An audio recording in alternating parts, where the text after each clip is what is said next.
Good evening, one and all, and welcome to another episode of the Geelong Region Soccer Show.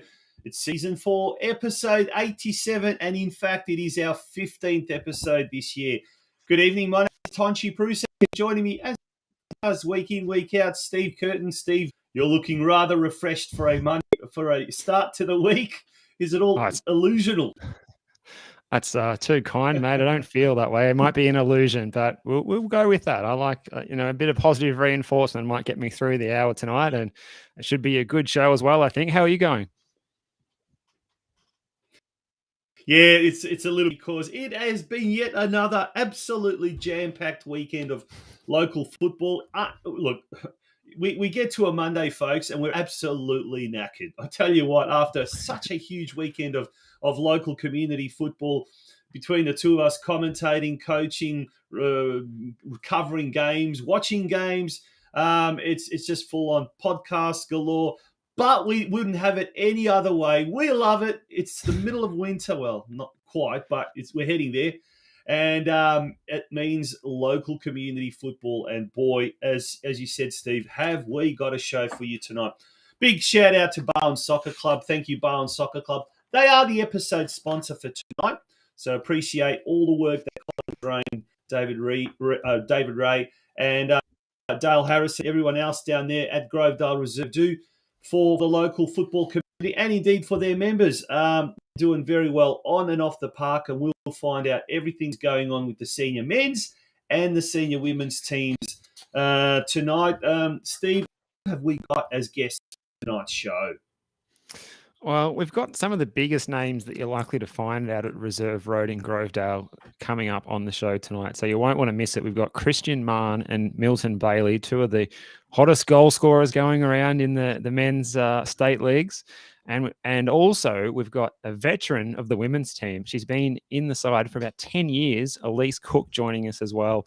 And looking forward to speaking to all three of those players about what's been happening with Barwon this season, because they're an exciting club. They're a club on the rise, Tonchi, and yeah, there's always a lot to like about the team down there in the blue and white.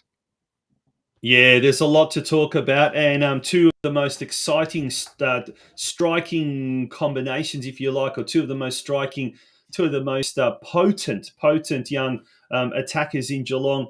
They're currently ranked first and second in terms of goal scoring in the senior men's and women's competition around Geelong. Milton Bailey, I think, has got 20 goals, something like that. Christian Mahon has got staggering. I think it's 18 or something like that. A staggering amount, whatever it is. We'll find out exactly from them.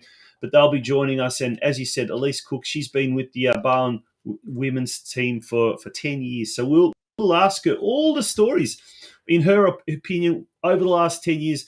What has gone good with women's football, what hasn't gone as well as planned or as expected, and what needs to be done. So, folks, around, we've got heaps of. Now, before we do go into that, Steve, I must admit I am willing to eat humble pie. Said last week's show. Now, let's take it that, folks. Let's do it. And whatever she is.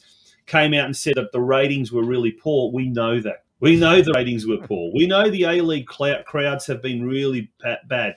We know that the development of young, talented players hasn't been on the level that we have become accustomed to in the past.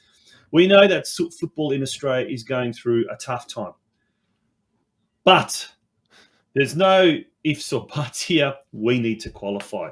We need to keep our profile up, and the only way we can keep our profile up in a ever competing sporting landscape here in Australia is for the Socceroos, the showpiece team in the in Australian football, to qualify. We've got the Matildas hosting the World Cup, the Women's World Cup next year. If we want a boost to that tournament, we need the Socceroos in November playing at Qatar at the greatest show on earth. That's what I have to say. Am I confident?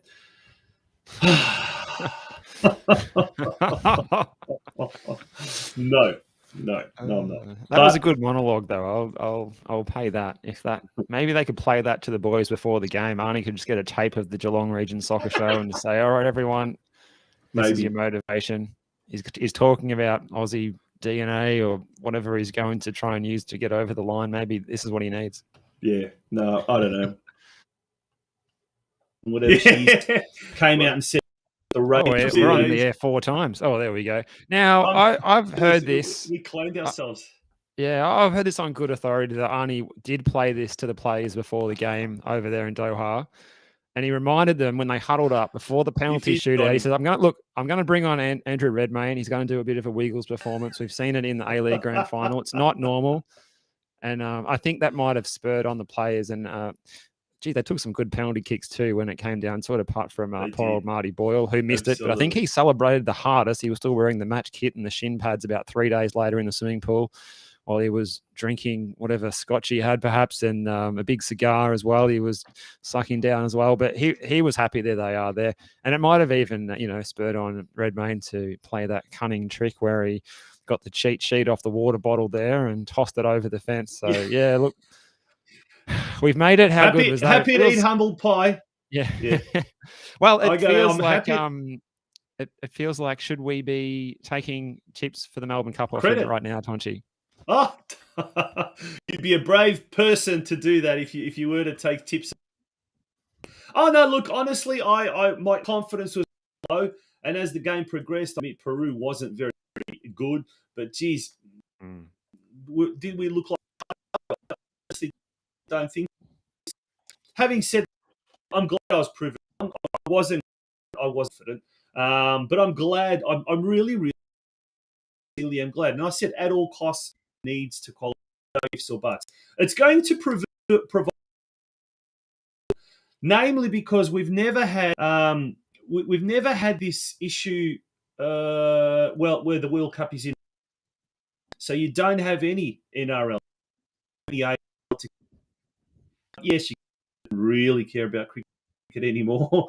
But look, this is the thing. We need to qualify. We need to capitalise on this. It's our fifth World Cup, and up until now, I don't think we have. I honestly don't think we have. Apart from 2006. Women's World Cup next year. Yeah, absolutely. And we've got the Women's World Cup next year. We've got possibly a National Second Division next year. We've got... The A-League really, really needs to do something and improve something. Here's an opportunity for us to do it. But there's still some fundamental problems with Australian football, namely player identification and player development. And that's something, Steve, that last night we tackled on the Football Out West show with former Football Australia technical director Rob Sherman and the Age soccer journalist Michael Lynch, who wrote an article just recently, and that article was entitled, I think, have I got it here? Yeah, I think from Oceania heavyweights to Asian minnows. Yeah, from Kings of Oceania to Asian minnows, behind the Socceroos' decline. Yeah. It was a great article, and that's the second part of that will be talked about next week. There'll be a continuation of that debate, the discussion, if you like. And one of the things that Craig Fowler, our esteemed colleague, said, he's concerned that Australia qualifying for the World Cup may well camouflage some of those issues, those underlying issues.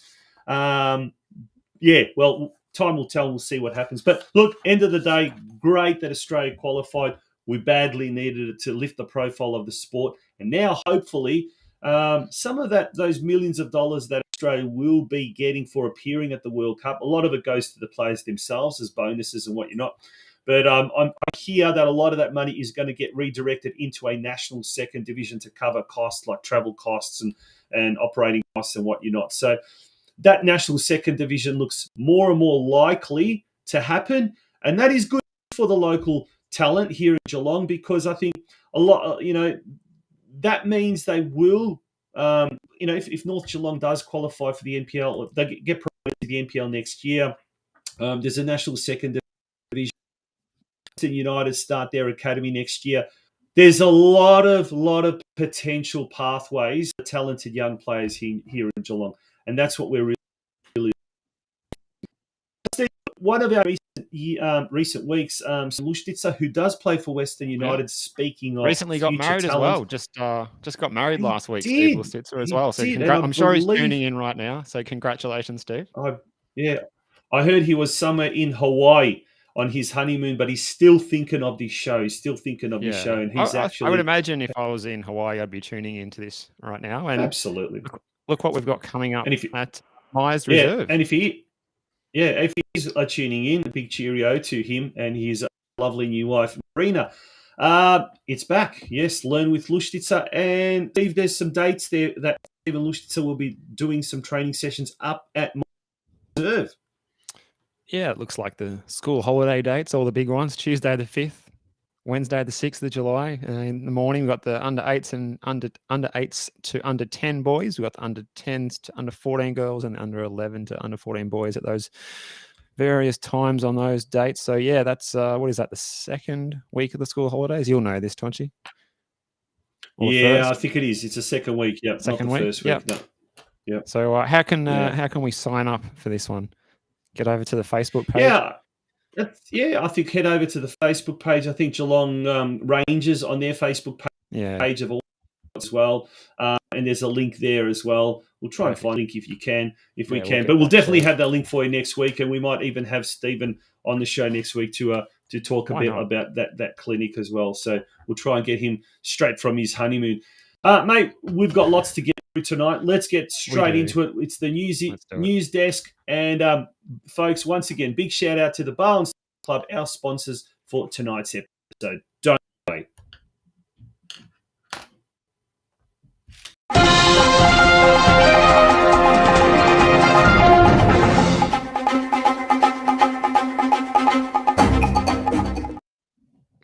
All right, Geelong Region Soccer Show news. It is Monday, the 20th of June, 2022. Good evening, lad. Let's get straight into some results, I think. Should we, Tonchi? Should we go to the NPL action that you were at on Saturday afternoon? You were at Alco Park, where you saw North Geelong 1, Langwarrin 1. Let's talk about that. Yeah, it's a very tight game. North Geelong certainly did not have it all its way. I'll tell you what, Langwarrin, very, very highly disciplined, well-organised, well-drilled unit. They made things very difficult for North Geelong, congesting their backline. And at one stage, they had 5 players across their backline. So you knew it was always going to be very, very tight. Nelson Salvatore scored a great goal, I think on the half-hour mark. It was one of the few chances that North Geelong had in the opening half. And he did exceptionally well. But heartbreak was to happen in the 94th minute when I guess you could say it was a tired Matthew Stosic tackle inside the box, brought down one of the players, and then up stepped the Langwarrin player, converted from the penalty spot, and that hit 1-1 to both sides. So, 2 points lost. And Moreland City, as we heard, right in the 93rd minute, I think it was, they scoring the winner against Northcote City. So they scored a 2-1 win, means they shaved the North Geelong's lead, which was 4 points at the top of the standings, to just 2. So it's getting very, very close at the top of the competition standings. North Geelong are away to Goulburn Valley this week, so they come up against bottom side Goulburn Valley Suns in Shepparton. If ever there was a must-win game, it's this game. And not only that, but they really, really need to back a few goals in and really get their confidence up. Absolutely. NPL 3, Yeah. mate. You Yeah, can chat Friday about night. this one. This was on Friday night. Friday night, Preston Lions came to town. They took back the 3 points to BT Connor, though, with I think it was a second half goal, getting them over the line in front of a big crowd too. And can I say I like this new design and layout of the ladders that we're seeing here? It's very colourful. Some good work going on behind the scenes there, Tonchi. But yeah, Geelong didn't get the points. They lost to Preston. It leaves them sitting, mid-table there in sixth place on 20 points. And they've got we'll call this a 6-pointer coming up because they're playing fifth place Nunawading this Saturday evening at 6 o'clock at Stead Park. So all to play for between Nunawading and Geelong this Saturday night, mate. That's Michael Ong's team. If Michael Ong is tuning in, Michael Ong is always a regular watching the Football Out West show. So I'm not too sure if he's tuning in. And I do hear he's Santino Morn's good friend. Santino is very active in the comments section. Good on you, Sam. As is Brenton Ray. Good on you, Brenton. He's always the Rayman has always got the news, and he says NPL 2 stream game round 15 Moreland Zebras versus Moreland City. NPL 3 stream game round 15 North Sunshine Eagles taking on Whittlesea Rangers. Well, I tell you what, that Moreland Zebras Moreland City game is going to be a very, very good one, and North Geelong will be will be hoping that some or both teams drop points. So really would be a draw for them, and then they'll move on to a higher to increase their lead, I suppose. Yeah, get the increase. Steve, what happened there? Well, good news down at Hume Reserve.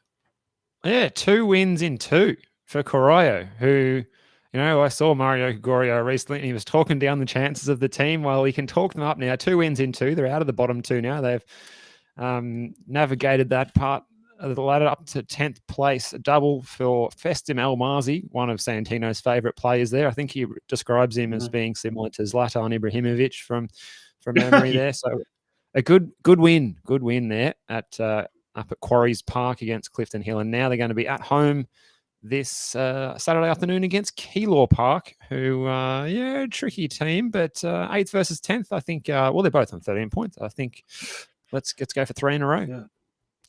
Yeah, absolutely. And if they can get a win here against Keilor Park at home, I tell you what, they're going to start nudging up the ladder and moving away from that dreaded relegation zone. Now, big shout out to everyone at ALYSE Soccer Club. They are staging the AGM tonight, probably as we speak, out at Hume Reserve. That kicked off at 7 p.m. I'm sure that Mario Gregorio will remain president, and committee there will remain unchanged. They maybe have a few additions because they have done absolute sterling job. And good on everyone at Corio. They seem to be riding a bit of the crest of a wave somewhat. They are. State 2 happened in States 2. Geelong the Rangers. score there. The score there. Mill Park 4 defeating Geelong Rangers 1. Cole Hamilton with the goal. So not the result that Rangers wanted on the road, but they're back at home playing Upfield this weekend. But that's a tough game. Upfield, they had a good run in the Australia Cup, as we saw, and they're on top of the table. So a tough opponent coming to Myers Reserve this weekend. So if you're a Rangers fan, do get along and support the guys this Saturday at 3 o'clock. All right, we've got a bit of silence. Okay, let's go on to State League 4 then. State League 4, Bell Park defeating Surf Coast 4-2. So we're talking about Bell Park perhaps having a bit of a new coach bounce. Well, they certainly did. Goals from Daniel Conti, Dom Versace, Jeremy Jurcic, and Anthony Piratina was too much for the Coasters, with goals from Von Bronstein and Jasko Ikanovic. So a high-scoring thriller there at Bell Park Sports Club. That would have been a good game to be at, actually. Now, speaking of good results for some of our teams from, at Midland Highway way, Golden Plains defeating Melbourne City 2-1. So it's been, a tough time for the Plains, but great to get a win against Melbourne City, who are in 7th place, mind you. Benny Nielangal and Charles Olingbo both finding the back of the net in the 2-1 win. So a really good result. And coming up, that sets us up for a derby with Surf Coast hosting the Plains next Saturday at Banyulwarri, while Bell Park are going to travel to Barnstoneworth United over there at JT Grey Reserve, just over near Hobson's Bay in Williamstown. Unfortunately, Truganina Hornets also won on the weekend. So the three of the bottom four teams won on the weekend. And if Truganina Hornets hadn't have won, they'd be hovering now in where Bell Park is in 10th position. But Bell Park, it was the first win under new coach Michael Spazewski. So he was very, very happy, very excited about that. Conversely, on the flip side, Rob Panetta, the Surf Coast coach, was not happy at all. Very, very disappointed. And Surf Coast have really had somewhat of an indifferent season this year. They started off and at one stage looked like they were promotion candidates, but they've seemed to have bombed out quite a fair bit lately. Very, very average performance by Surf Coast, unfortunately. They've got a chance to bounce back with that home tie against Golden Plains. Now, State 5, this is the one that we're interested in because of our featured club tonight, Barwon Soccer Club. Steve, not a good day out for Barwon Soccer Club on Saturday. Yeah, shock result, this one for me. We'll speak to the boys a little bit about it in more detail later on, but they went to Melton Phoenix. A tricky place to go. It's not the most hospitable venue back when I was last there anyway, and Melton 2-0 winners in that one, and it means that they close the gap a little bit near the top there. It looks like it's down to just a couple of points now, 34-36. Deakin Uni, though, they had a good win over Wyndham FC.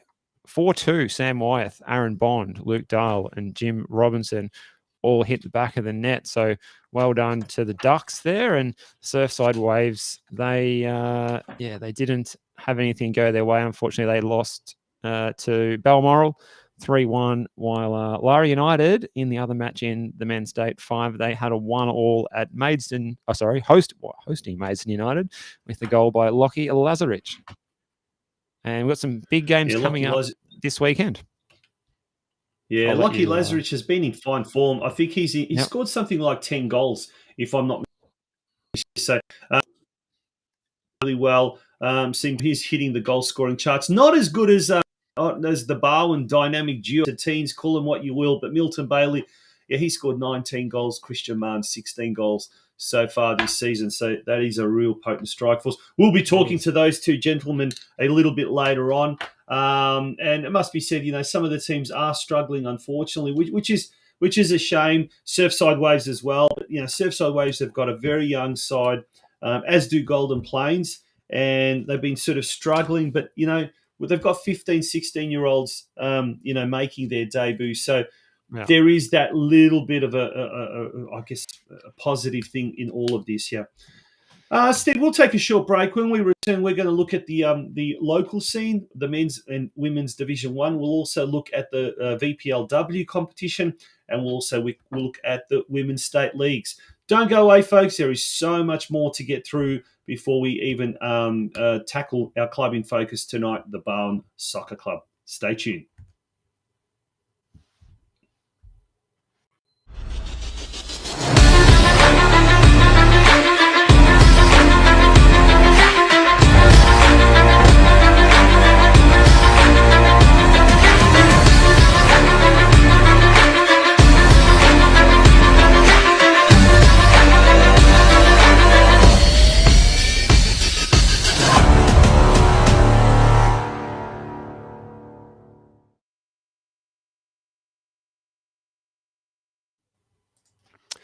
Welcome back to the Geelong Region Soccer Show, episode 87. Steve, let's now continue with the VPLW and what is happening with Geelong Galaxy. Yeah, well, Geelong Galaxy travelled to Comets Stadium yesterday where they played Casey Comets, and the senior side went down one goal to nil there. So not the result they wanted on the road, but I saw they had a big win in the reserves. I think 12-0, and a lot of the names on the score sheet in that one are also names that you see appearing in the senior side. So we've talked about this before. They're certainly having a lot of players being forced to double up and play two games. So certainly doesn't make it easy when it comes to the senior team against some good quality opposition in that league too, when you've got players doubling up. So, good effort by everyone, and I'm sure they're due for a win. Maybe this week coming when they play Whitehorse United at Hume Reserve this Sunday afternoon. Yeah, it has been a tough sort of middle of the season for Geelong Galaxy. They've lost their last 5 out of their last 6 games, when at one stage they were as high as 3rd spot. So hopefully this week they can get back on the winners list against Whitehorse United and start making that ascent towards the. You want to basically be in the top 4. The top 4 will probably get you through to next year's MPLW. But whether or not Galaxy United, as far as their personnel, as far as the players, and indeed as far as off-field resources is concerned, whether they're ready for the step up to MPLW, that I don't know. And that's probably something we'd love to maybe even discuss in a future show with some of the Galaxy people. That'd be good. All right, Women's State League 1 Northwest. North Geelong defeating Clifton Hill 4-1. A double for Lara Herrich, single for Zoe Tizard and Jasmine Zilich. So a good result there after a loss the previous week, bouncing back. And next week, they will play at La Trobe Uni on Sunday, the 26th of June, against the La Trobe Uni side. So that's 4th versus 5th. So, a bit of a mid half, top half table stoush there. So it should be a good match, and they might be able to get the points on the road there.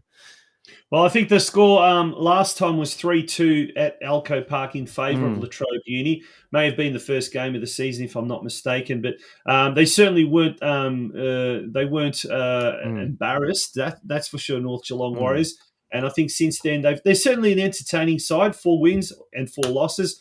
They don't draw down at Alco Park, so it's either a win or a loss. You're going to get an entertaining game with the Lady Warriors in action. And hopefully this week, as you said, they can get back on the winners list. A really interesting thing and a good thing to see is Lara Herrich, who is a prolific goal scorer, who hasn't been in super form this year, but getting on the score sheet with 2 goals, that has been a really, really positive thing for her. I think she scored something like only 3 goals all season so far, so that almost doubles her goal scoring tally just in one game. So good to see Lara back on in the scorers list. Watch out for the Warriors. I think they're going to have a pretty strong finish. But one team that's doing really well at the moment, and they continue to do very well, is Lara United. Steve. Yeah, another win for Lara United on Sunday. They beat Ballarat Soccer Club 2-0. Izzy Wilkinson and Taylor Eastway both scoring. So that keeps them, look at that table, they're in top spot. They're 21 points, equal with Altona City, but a much, much better goal difference, mind you. They are pretty handy in front of goal, and they've got a good defensive record too, mind you. Now, Maribyrnong Swifts is the opponent this weekend, and I think it should be a match that they can get the job done. And Women's State League 3, Geelong Rangers defeating Melbourne University. April Anthony with the goal, and Geelong Rangers have got a trip to play on that excellent pitch up at Avenger Park at the old Reggio Calabria club there off Brunswick Road there in Parkville. That is coming up for them this Sunday against Avondale. That's 2nd versus 3rd. That game should be a beauty. Both teams on 22 points, mate. Yeah, Geelong Rangers does have a game in hand against Altona East. That was a game that was cancelled last week or postponed last week, so that'll be coming up, obviously, in an upcoming catch-up round. But it was a narrow win. It wasn't the best wins, but nonetheless, it was a good win, and Rangers do maintain their unbeaten record. But, gee, have a look at that. Look at that bottleneck, if you like, at the top there. Geez, it's very, very close, isn't it? Super close. Sure is. All right. Should we look at the local scene? Yes, let's move along to the local scene. And first of all, let's look at the men's Division 1 competition and the results that were scored in round, I think it was round 8, was it not? It was round 8, indeed. Now, a couple of games on Friday night. Alco Park Cardinals 1, Armstrong United 1. No goal scorers submitted, unfortunately. That's always the blight of this competition. Love that. FC Leopold 2, defeating Breakwater Eagles 1. out there at the estuary, and again, no goals. But on Sunday, Bell Park 5, Surf Coast 0. Harris Verbevac, a double. Mio Marinovic, Martin Collins, and an own goal. So, yeah, they got some handy players in that Sunday team, Bell Park. We've known that all season, and they looks like they're hitting their straps now. Yeah, so they're fighting with Barwon for that top spot there. Barwon has got the game in hand, so they've got the wood there. They certainly seem to be doing well. FC Leopold as well have been doing really well. They've got a game in hand as well, and they're 3 points behind Bell Park, but a much inferior goal difference. Now, the ladies, they ended up playing on the Saturday, 3 Saturday games. We had Surf Coast, they lost to Geelong 3-4. Elizabeth Sarcevic scored all 4 goals for Geelong. We don't have the goal scorers for Surf Coast. Not a bad effort. Single off her boot. Geelong was able to record 3 points there, and that's a really, really good win, I tell you what, against Surf Coast. Yeah, Drysdale, they lost to Barwon 2-7. The goal scorers for Drysdale, Serena Stevens and Dakota Pearson. And our guest tonight, ALYSE Cook, she scored a hat-trick for Barwon. Jenna Copper, Jennifer Fanratri, Sienna Mallon, and Renee Zebic all scored goals well. That's fantastic. Good to see Barwon doing really well there. So they scored a 7-2 win. And last but certainly not least, Deakin Ducks, the table toppers, they came away from Myers Reserve with a 4-1 win. Geelong Rangers, their lone goal scorer was scored by Ruby McCluskey from a penalty. For Deakin, Ashley Evans scored 2. Paige Jufra and Hannah Gordon as well scored a goal apiece. So there we have it. We will no doubt go through a little bit more in depth when we speak to ALYSE Cook, the captain of the Barwon Soccer Club, a little later on in the show. And we'll talk about the Geelong Region Women's Competition. But, mate, we're going to have a very, very short break. When we return, we're going to be speaking to... Who are we going to be speaking to? Christian Mahon and MYLTON Bailey. Yeah. So don't go away, folks. We're going to be... it's time for the Club in Focus segment straight after this break.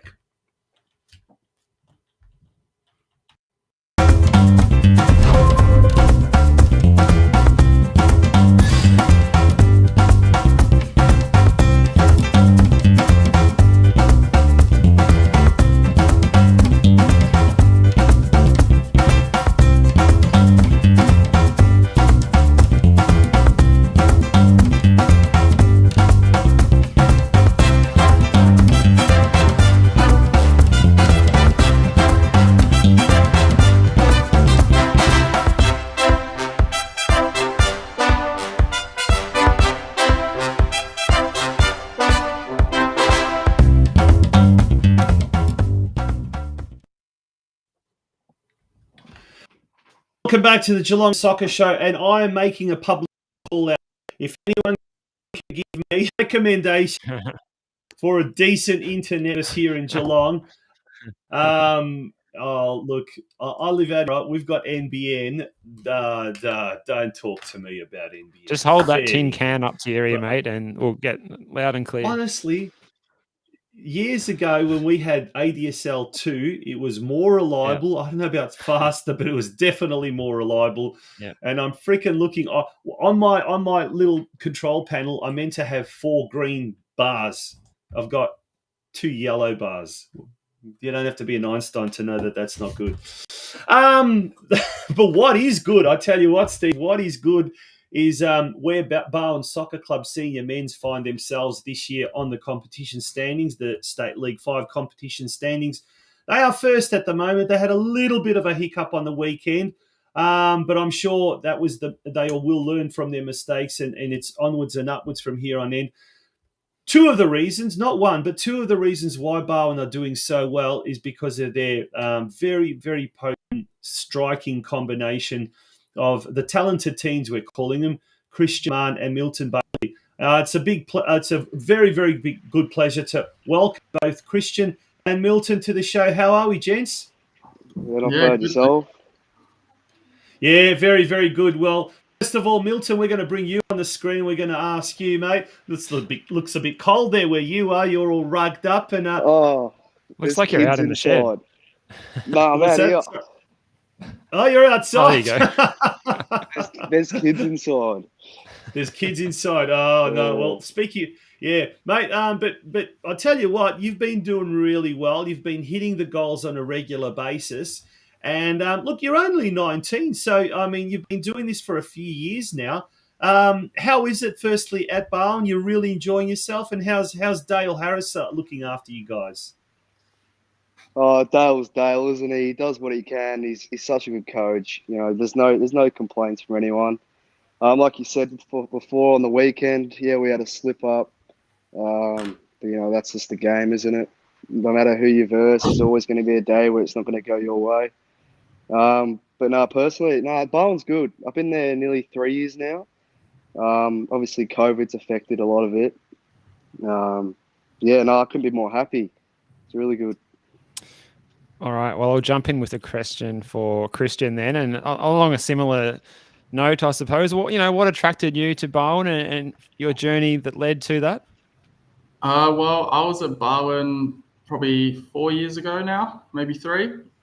Left to go back into the NPL system, and then seeing the team Dale was putting together really sparked an interest. Being able to play alongside MYLTON, being able to have some goals with him. Always wanted to do that, but we've never had the chance as kids. So being able to do it now. Did you play juniors together? You're both 19. You were saying earlier you celebrate your birthday within a couple of days of each other. Yeah. Well, we're actually really close friends at primary school. So I think we're in prep together at Highton Primary. Then I did my own thing, and then 12 years later, how many years? 8. Yeah, meeting up again. So it's good. Yeah, Milton. First to you, was soccer a sport, or was it always a priority? Was it something even back then in prep you knew that this is the sport you wanted to play? Oh, I've always had a ball. My brother played for many years. He's 5 years older than me. We're from England originally, so I come here when I was 4 years old, and I've been brought up with it. Dad played a little bit, Mum played a little bit.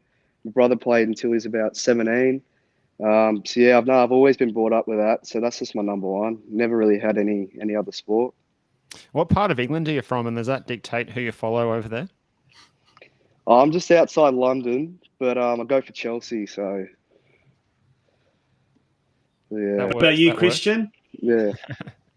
Yeah. Well, as Milton, I was also born in England. Moved over here. So how old were you when you came out here? I was 3. 3, yep. 3. So, but yeah, it's always just been a part of my life, I guess. Having an older brother, MAHON, who's coaching at Geelong now, playing for many years, following in his footsteps. Got to play with him a few times, which was fun. But he was a big driving factor, giving you a ball every day, messing up. Didn't really have a choice otherwise. Yeah. Now you played alongside Sean for many years, forming a deadly strike force there a few years back, and now Milton's taken Sean's place, you could say. So, you've always had really, really good striking partners. What was it like when you stepped away from State 5, moved to the NPL with Geelong? Obviously the pace is a lot faster, probably a lot more physical as well. What did you take some of the learnings from playing alongside Sean, alongside Milton, into the NPL? And now vice versa, here's a second question. What have you taken from the NPL back to the State 5? Well, going from State 5 into the NPL, playing alongside my brother, I learnt the physicality side, playing against some adults, just learning how to manipulate myself to, handle myself in any situation. But then, as you said, going into the NPL, it's a lot faster, it's a lot quicker pace, more intense. But having the right coaches and stuff and players around, you learn to develop and become better as a player. And then moving back to Barwon, I tried to bring that back across with my personal ability, as well as some of my footballing knowledge to help out the team and move forward with everyone. Yeah. So what would you say? Sort of summarize what would you say you've brought from the NPL back? Is it the Is it the pace? Is it the skill? Is it the intensity, the physicality, or a combination of all of that? Yeah, probably a little bit of everything because obviously just moving up the leagues, you just get a bit quicker at everything, a bit stronger, everything just heightens a little bit more. So then coming back down to play at Barwon, trying to keep that standard, but then also learning some knowledge of the game with some of the better players, you can then help teach, and then, as a team, we grow together. All right, now a question I'd like maybe an answer from both of you boys from. Now, I was the older brother when I was growing up, so that's probably why I wasn't any good perhaps in this theory, but you both had older brothers that would probably beat you up in the backyard and smash balls at you, and you'd have to have a good first touch and try and take them on. Do you think that's a key element to making you the successful players that you both are now? I think it helps because I guess sibling relationship, there's no mercy, is there? No, it's not. So you've always got to be at your best, and then that just then follows through into your normal training, day-to-day life. Yeah, and Milton? They always push you. Yeah, I guess. It just, I got brought up with it. It's just, like you said, throwing balls, kicking balls, pushing you around. And then, you got no choice, really. You kind of just follow what he does. And he's just like a leader for you. So, yeah, then I've progressed to do what he wanted to do, and I've landed here. So I'm just going to keep going. But how far can this team go? We obviously see, boys, that you're on top of the ladder. Let's not talk about the little hiccup on the weekend, but it's been a pretty formidable kind of a performance. Nah. We can be later on, but it's the loss you had to have. It's the bit of the kick up the backside. That's, I think, what Dale Harris said after the game. But how far can this team progress? Let's say this team moves to State 4. Milton, you've had a little bit of a taste in State 4 with Surf Coast. What's the standard like? Is there a big gap between State 5 and State 4? I don't think so at all. Well, as a striker myself, I don't think so when I'm coming up against that back four. I reckon it's more physical in State 5, obviously, because it's a bit slower and all that sort of stuff. But there's not a great deal difference. And I think if we do get promoted this year, next year we're only going to attract more players to come to the club anyway. So I think that get promoted this year, hopefully, and State League 4, anything could happen. Like, there's a great chance for us if we do get to that stage. For sure. Now, I wanted to ask you guys a little bit, like maybe we'll go tactical now. We'll talk about your deployment within Dale's team. Now, just looking, at the stats, Milton, you've got 18 goals from 12 appearances, and Christian, you've got 15 from 12. I think in professional football, everyone says the days of the 4-4-2 are pretty much dead when you had the old strike duo up front. How are you guys lining up in the matches on the weekend? Are you both up top, or is one of you playing a more advanced role? Is one playing in a wider position? How does Dale set you guys up so that you can score so many goals, the two of you? Well, I'll go Chris. So Christian's the number 9. He plays striker, and then I'm on the left, and then we got another right winger as well. So we rotate that quite often. Yeah. But yeah, quick. To be honest with you, at the start of the season, Christian and I had a fallout in the first couple of rounds. We didn't really get along that well, and then obviously that brought us closer and landed us here. But yeah, Christian's the main number 9 for week in, week out, and he feeds me incredible balls. Like, it's just, I don't even know how he does it sometimes, and I try to do the same back to him. But yeah, no, it's working out really well, and as we keep playing, it's just good things keep happening. So perfect. If we have a look at the ladder there, we're just going to have a look at the ladder again, bring that up on screen. We did see some photos. Courtesy of Melton Phoenix, by the way. Thank you to Melton Phoenix for providing some of those photos from the weekend's game. Despite that loss, and if it had to come to anyone, let it come to a second place team, not someone down the bottom. You're a good 8 points clear of third place Balmoral. So, look, there's a fair gap there. There's a fair distance there. And it's been a pretty, as we said, quite a good performing year so far. we've had some players. We've only recently, I think there was what was the English chap that came in? Liam Sim, I think, came from 2-3 weeks ago. So there's been Andy Thomas is on the way back, and he's going to be another almost like a recruit after being injured. How are these players when they come sort of midway through the season or they join up? How are they fitting into the team as well? I dare say it's a fairly close-knit team, but at the same time, I just sense every time I talk to Dale, you guys are very, very ambitious and you really want to jump up to state four as quickly as possible. Christian, if I asked you, what's the feeling like in the dressing room at the moment? Well, in the dressing room, it's very cohesive. Everyone gets along. Everyone has a good laugh, has good fun together. But then when it's time to be serious or it's time to give someone that little kick up the bum, everyone can take it. Mm-hmm. So I think that's also a reason why we're sitting on top, because if someone isn't having the best of games and someone says, hey, let's be better, everyone can take that on board as constructive criticism. So having these new additions and new players come in, it's been quite handy because they've all been very good coming in.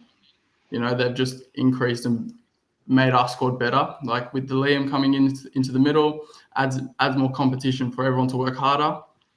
Anthony coming back as well slowly. It's scary to think what our full strength squad on our day can look like. For sure. It is a frightening prospect. And MYLTON, now, you guys, you've got 12 different goal scorers this season. That's very good going. Does Dale have you practicing your shooting at training a lot? We actually don't do much of it at all, to be honest. It's a lot of possession-based for our midfielders. We've got so many of them. But yeah, we don't really do a lot of shooting. It's a great. Is that maybe the secret to success? Yeah. Is that you don't do as much shooting in training, and when it comes to match day, you're so hungry that the goals just keep piling in. It's a bit like that. Yeah. Now, gents, we wish you all the very best for the rest of the season. We thank you very much for coming on board. It is really good to see. We here at the Geelong Region Soccer Show celebrate all of the Geelong clubs that are doing well and even the ones that aren't doing so well. But it's great to see the Geelong clubs that are doing well are really doing well. We want to show the rest of the competition that we are the best here in Geelong, and you guys are certainly doing your end of the bargain. And let's keep it that way. Let's keep Barwon on top of the competition standings and promoted to next year's State 4. So we wish you all the very best in that crusade. Thank you. Thank you. All the best, Good on you guys. Okay, joining us was MYLTON Bailey and Christian Mahon as well. Mahon, two lovely young men. Very good. It was so much fun talking to him, and 19 goals and 16 goals respectively, MYLTON and Christian. It is a very, very good strike force. Look, they always say it's always hard to find good strikers. Good strikers are always hard to come by. But at Barwon Soccer Club, as you said, Steve, 12 different goal scorers, but nonetheless, they've got two young chaps, still teenagers, pounding the goals each week, and it's great to see. Yeah, a lot of depth in that squad, and like you say, players coming back from injury, mid-season signings. Yeah, it's only gets better. Apart from the blip on the weekend, which we didn't touch on, which is funny, but we'll I'm sure we'll see him bounce back this weekend. Look, as you said, MYLTON are a tough side and they're a very good side. They've got a brand new facility out there at McPherson Park, and we've spoken to people at MYLTON Phoenix quite a fair bit at the Football Out West show, and we know it's a very progressive club and a well-run club. Michelle Williamson, the president out there, does an absolutely fantastic job, and they are a very good club in that regard. So it's kind of no surprise that their senior team is doing so well. But, just unfortunately, it had to happen on the weekend. But nonetheless, if Dale Harris is watching, make sure the boys have a very, very strong, very strong week on the training track, and then getting ready for next week's game should be a good That's run. right. Yeah. Mate, we're going to take a quick break, and when we return, we're going to be speaking with the captain of the Barwon Soccer Club senior women's team, and that is ALYSE Cook. I really look forward to that. Stay with us, folks. It's been a great show so far, and we've still got a lot more to come. It's the Geelong Region Soccer Show, episode 87. Thanks to our episode sponsor, Barwon Soccer Club. Don't go away.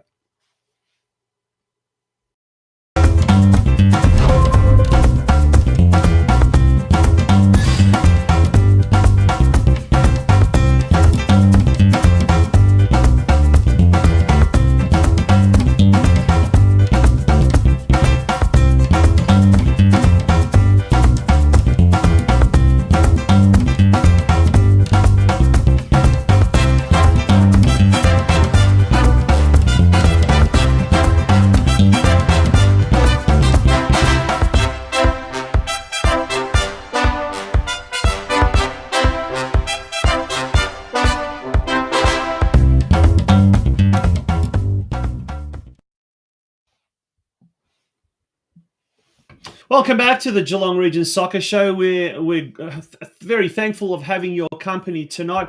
We're also very thankful for having our next guest tonight. She's been a veteran of the Barwon Soccer Club senior women's team. She's donned the blue and white hoops, or the stripes, if you like, for the better part of the last 10 seasons as a senior player. So if there's one person that can comment on the development of senior women's football here in Geelong, it's our next guest. A very, very warm welcome to ALYSE Cook. ALYSE, thank you for joining us on this drizzly Monday night here in Geelong, and thank you very much. And congratulations, first of all, on your hat-trick on the weekend. Thanks, Tonji, and thanks, Steve, for having me. I do need to correct here, though. I didn't actually score a hat-trick on the weekend. It was wrongly reported. I need to mention Jenna got 2 goals and I got 2. I'm completely satisfied with 2, but yeah, unfortunately, I didn't get the hat-trick, but I just need to call that out because poor Jen has lost a goal to me. So who got that other one? Who was that got the other one? Jenna Copper got a second. Okay, there we go. Right, we'll get that. Well, we're just... I was very honest. That's very commendable. Yeah. I've not ever read that I've had a hat-trick, so I haven't started yet, but maybe next week. So does that put you on 3 for the season? Is that correct? What was that, Steve? Does that put you on 3 for the season then? Actually, I think it is 4. So I think someone's robbed me of a goal somewhere else, but it doesn't matter. It's all good. I'll go with 3. So, it all evens out in the end somehow with these stats in the website. It does. Once again, let's have a look at the ladder there of the competition. So we've got the Geelong Region Men's Division 1, but also we're more interested in the Geelong Region Women's Division 1 ladder. And Barwon, they're doing really well, fighting neck and neck with Surf Coast for that second spot on slightly better goal difference. But we've got Deakin Ducks at the moment streaming ahead with a 3-point gap at the top. ALYSE, this is the first year. Well, the first year in a couple of years. Last year, it was all one division. It wasn't split up. But this year, it has been split up. And I think from most pundits are saying it's a step in the right direction because there was such a big gap between some of the top teams in Division 1 and the bottom teams in Division 2.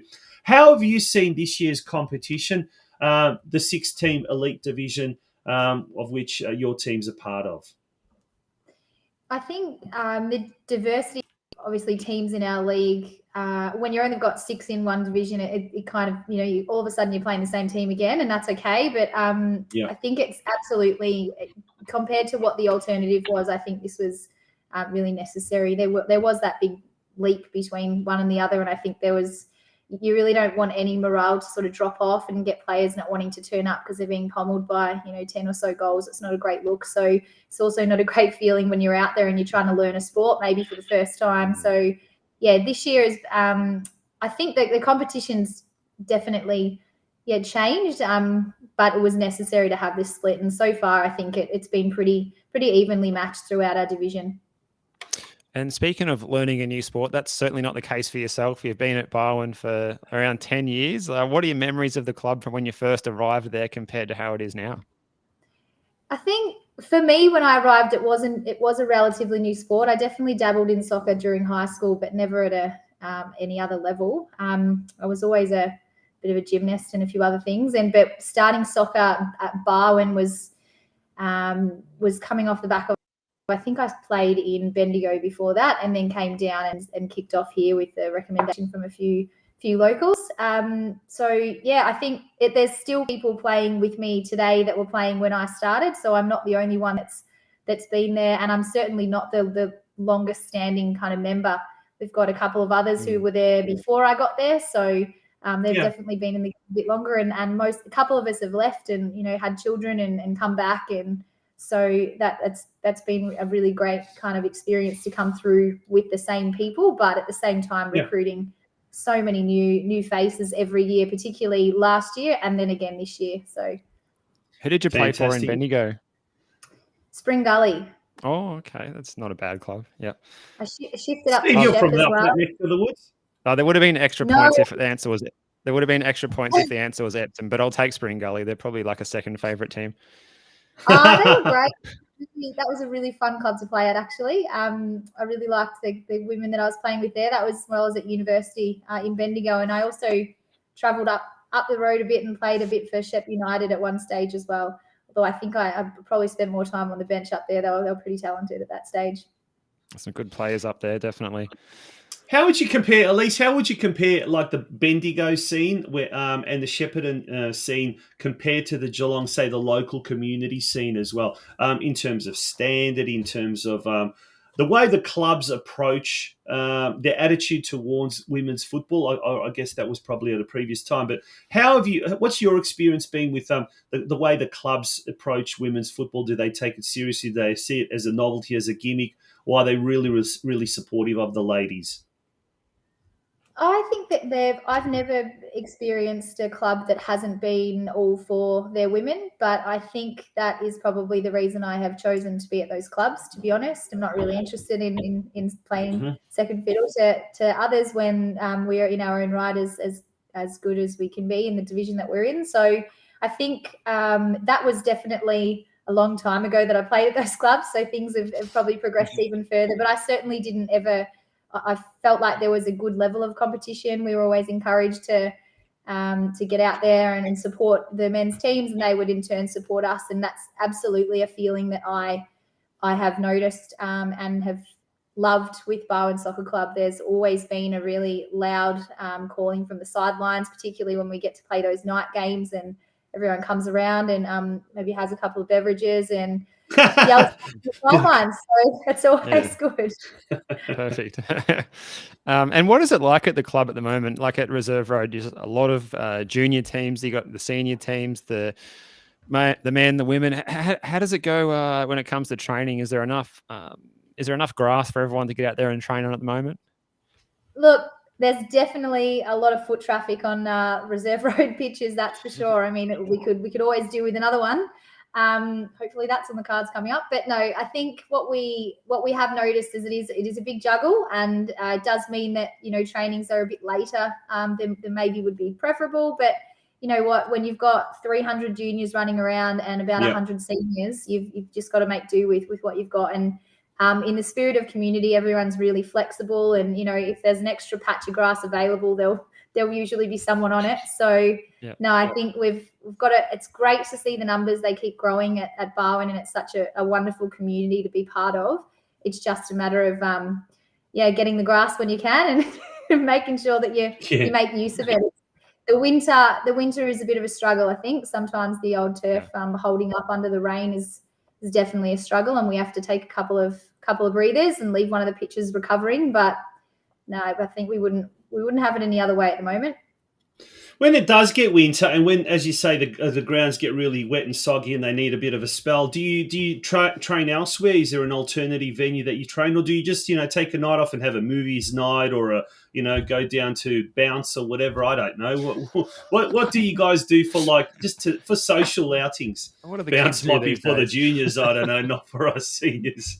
I think in the past, the challenge is that there isn't enough lit up space to take the senior trainings on when it does get wet. So unfortunately, there are instances where you have to miss that training session, and you hope that you support each other to go and do a couple of individual things, or do something a bit earlier on in the night with a couple of people. On occasion, we've tried to hire out sort of an indoor venue and do a bit of an indoor sort of training thing, but sometimes it's just really last minute. You get the torrential Victorian downpour, and all of a sudden your pitches. It's always about 5:30 or 6 o'clock. It just starts hammering down when you're just getting ready to get out of the car or something. Now you've got Simon Blanche there as the coach. How is he going and over the last year or so? And what role has he got you playing in the team, or do you get to have a bit of a license to do your own thing?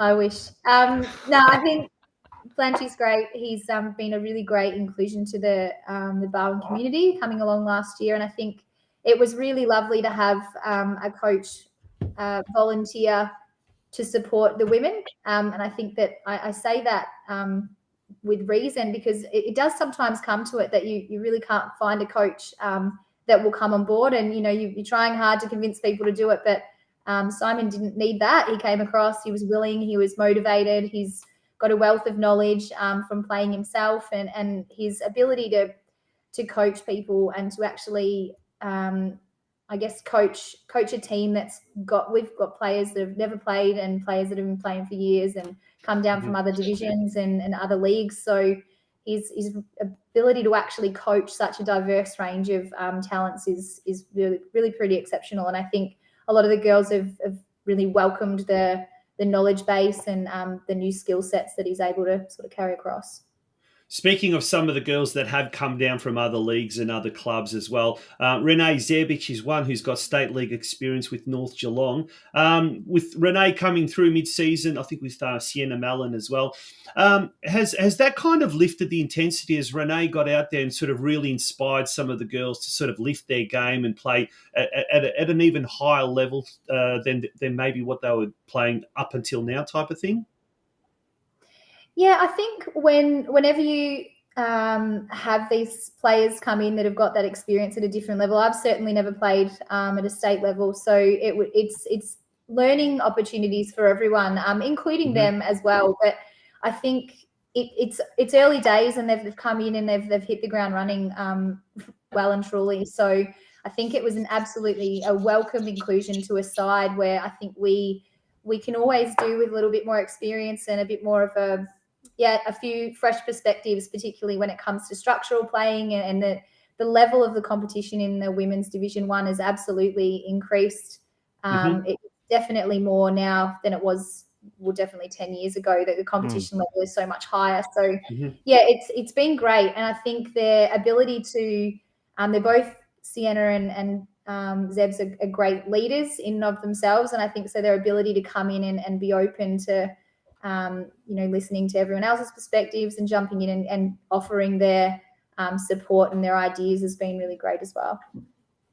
Right. Yeah, and you speak of the standard of the competition. Obviously, it's really going to have risen for sure, given that you've got that tight group of teams in the Division 1 now that are all trying to knock each other off every week. But you had a really good performance on the weekend, 7-2 over Drysdale. Everything just clicked in this match.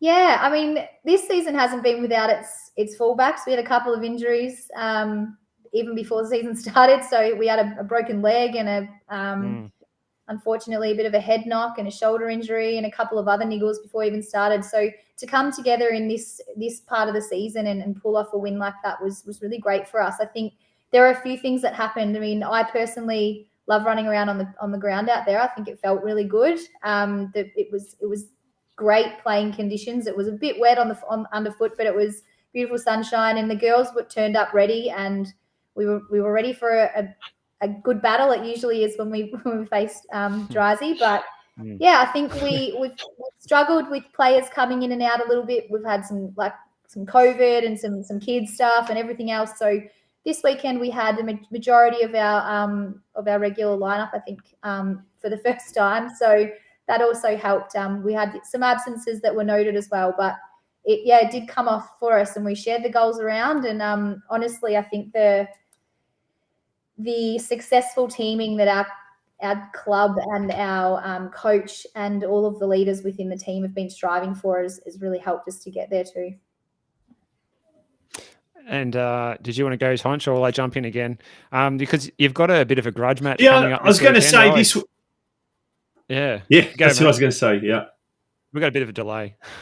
You read my mind. I was exactly going to say that. Yeah, it's a tough one. Second versus third up against Surf Coast at Barwon Reserve, and that, I guess, that's another one of those derbies, if you like. Some of the old rivalries. Always a good game when you come up against Surf Coast. What's your thoughts about this game coming up this weekend? Yeah, I think they definitely put a challenge out there the last game, and they came off a bit better. So I think we're going to be ready for the challenge this week. I think what we have been focusing on throughout the season is just building on what we have and really capitalising on the individual strengths of the players that we have available at the time, because obviously we don't always have everyone available every week. It's just the nature of, I guess, the sport. But I think what we will be ready for is that we've come off the back of a really powerful win. The morale's definitely high. The motivation's as high now as it was at the start of the season. So definitely the girls, there's a few come back from from some injuries that have been niggling for a while as well. So some fresh legs, which will be good as well. But yeah, I think praying for good conditions, and I know they're going to bring a good competition, and we just have to make sure we play our own game and play the ball around the way we know we can. Should be an absolute classic, that at Barwon Reserve. And I think that's at 1 p.m. Is that right? At the traditional Sunday afternoon time of 1 p.m. Second Saturday versus third. The last time these two teams met, Surf Coast did beat Barwon 2-1 at Barwon Reserve. So it's a bit of a revenge match, isn't it? Yeah, we have to tilt the tables back in the other way. That'd be That's more right. Yeah. All right, Steve, have you got any last questions for our guest? Oh, look, we're over time, but I will wish you good luck for the match on the weekend, ALYSE, and for the rest of the season. And for everything in the future at Barwon Soccer Club. I'm sure there's a bright future for the women's program there. Yeah, there absolutely is. The numbers are for women and the girls in the club are sitting around 80, so we'll keep building that up, and hopefully we'll have 2 divisions next year. That'd be great. Thanks for having me, guys. Well, thank you, ALYSE, and thank you. Thanks, ALYSE. Thank you, and thanks to everyone there. Bye-bye. No.